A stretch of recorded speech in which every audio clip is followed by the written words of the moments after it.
You pick it up without thinking. You are in the middle of a conversation, a meal, a moment that matters, and your hand moves before your brain does. You glance at the screen, nothing new. You put it down. 30 seconds later, you pick it up again. You already know this pattern, but you have no idea why it is happening to you. And the answer is not weakness. It is not laziness. It is not a generational problem or a character flaw. The answer goes back hundreds of thousands of years to a version of you that had to solve a very different problem just to survive the day. Your brain was never designed for the world you are living in. It was designed for a world that was trying to kill you. Think about what that world looked like. No walls, no grocery stores, no guaranteed warmth at night. Every rustle in the grass might be a predator. Every silence from your group might mean danger was close.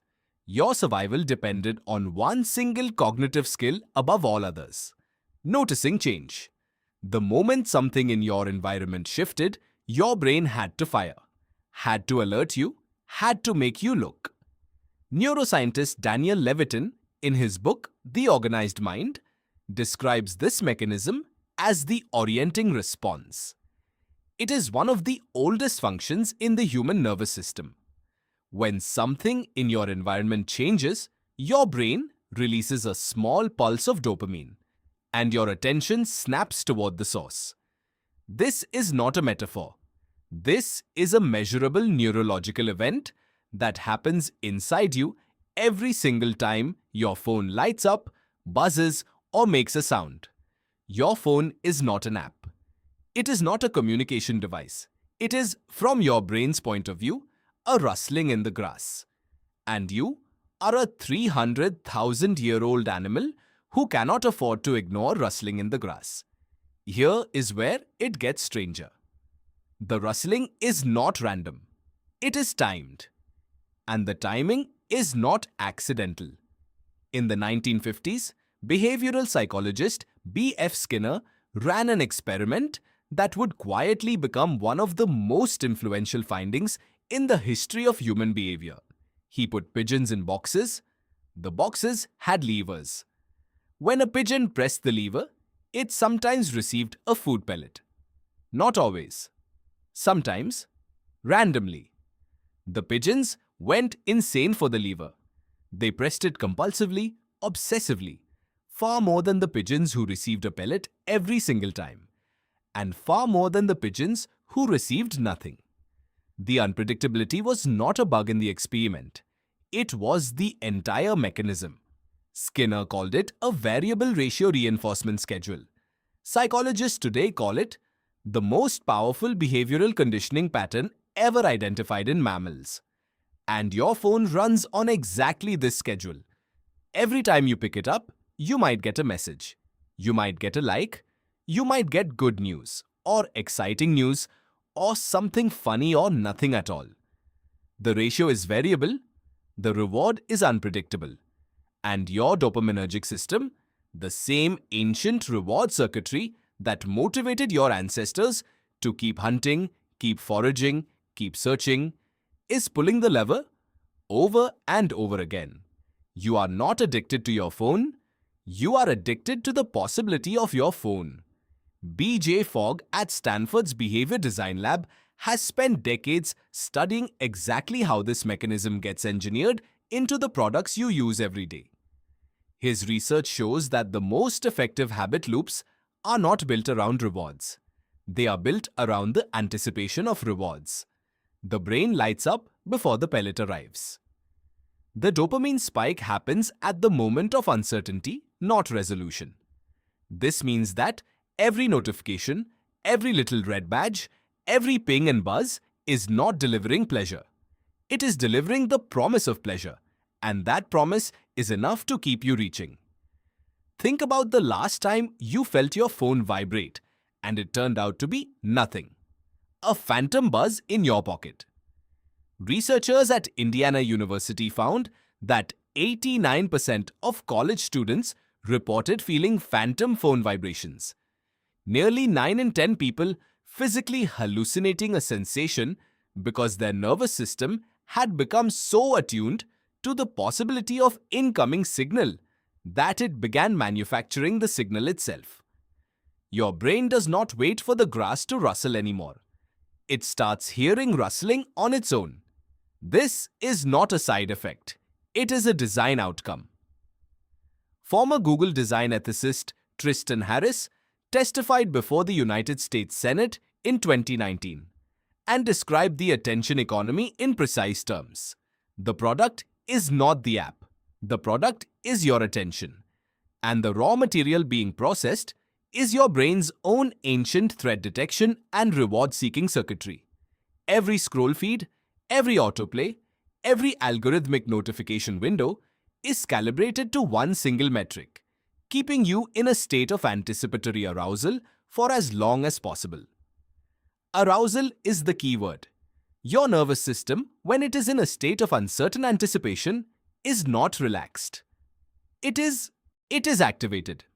A 2012 study published in the journal Computers and Human Behavior found that simply having a smartphone visible on a desk, even face down, significantly reduced performance on cognitive tasks requiring sustained attention.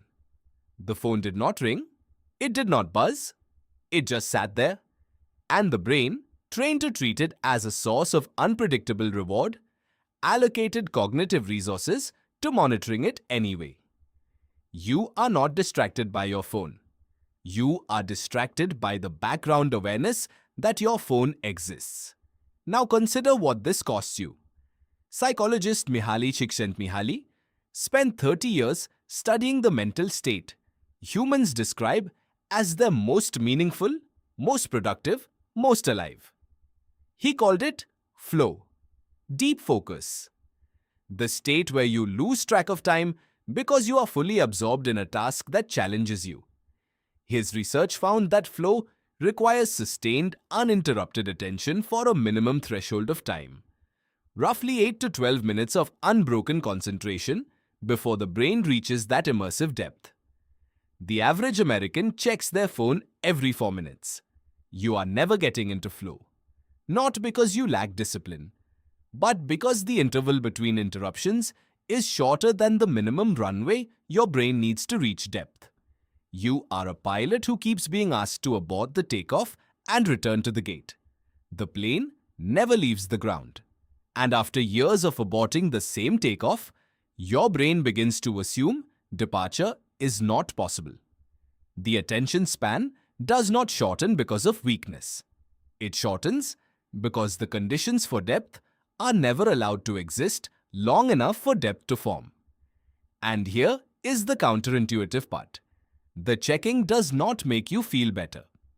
Research published in the Journal of Social and Clinical Psychology found that participants who limited their social media use to 30 minutes per day reported significant reductions in loneliness and depression after just 3 weeks. Not elimination, just reduction, just 30 minutes. But the people who continued checking as normal, their loneliness did not decrease. In several cases, it increased. Because the feed is not connection. It is the simulation of connection. And your brain, which is as social an organ as it is a threat detection organ, eventually feels the difference, even if it cannot name it. Your ancestors sat around fires at night. They looked each other in the face.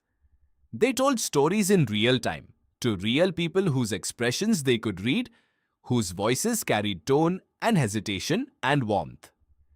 That was connection. What you are doing when you scroll is something different.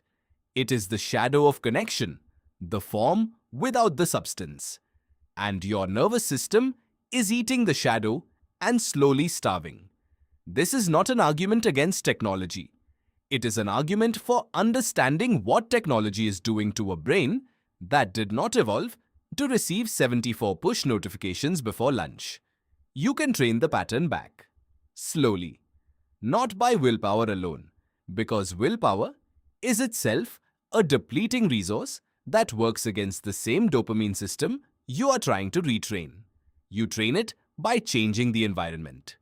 by removing the lever, by building intervals of absence long enough that your brain stops hearing phantom vibrations and starts hearing the quieter signals that were always there underneath. 12 minutes of uninterrupted attention. That is all it takes to begin. Not an hour, not a day of digital detox. Just 12 uninterrupted minutes where the glass stays face down and the rustling in the grass turns out to be wind.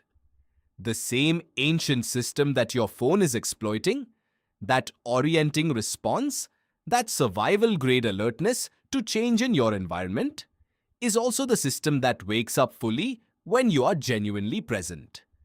It is the system that makes a conversation feel real, that makes an idea feel urgent, that makes you feel briefly and completely like you are actually here. You picked up your phone without thinking at the start of all this. You know what that is now.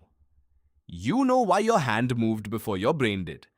The question that remains is the same one your ancestors faced every single morning when the sun came up and the world outside the camp was uncertain and alive. What do you do with the attention you have?